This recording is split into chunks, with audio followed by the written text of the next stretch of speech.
Okay, now you can even do this. You can do this.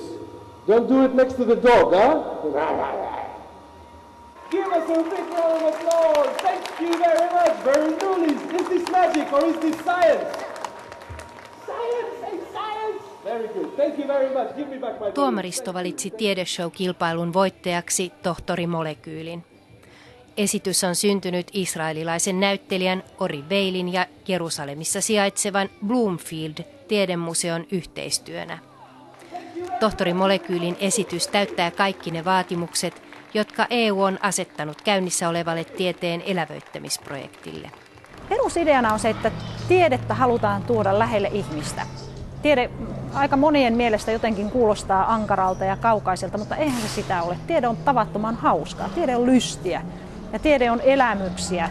Ja tätähän me täällä Heurekassa haluamme joka päivä esittää, mutta nyt erityisesti tänä päivänä, kun eri alojen tiedettä eri puolilta Eurooppaa tuodaan ihmisten lähelle vallottavien ja vauhdikkaiden esitysten muodossa. It's very hard. I studied 4 years of science, only for this thing. Tohtori Molekyyliä esittävä Ori Veil on ammatiltaan näyttelijä, mutta hän on ollut kiinteästi mukana luomassa esitystä, joka vetoaa niin lapsiin kuin aikuisiinkin. Tohtori Molekyyli on kuin taikuri, vaikka kaikki temput perustuvatkin luonnonilmiöihin. I'm working with the Science Museum to make science more fun and more communicated well with the kids. And they give me a topic. It's either wind or electricity, and I do research. I learn about it, and then I try to think how will I be able to understand it to make it easier for me to understand.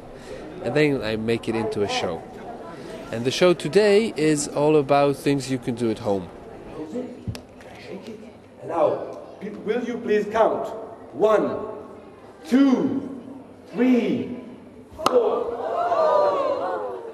A round of applause! Thank you very much. Thank you very much. You were wonderful. I think that in any magician will tell you that he's using science for tricks.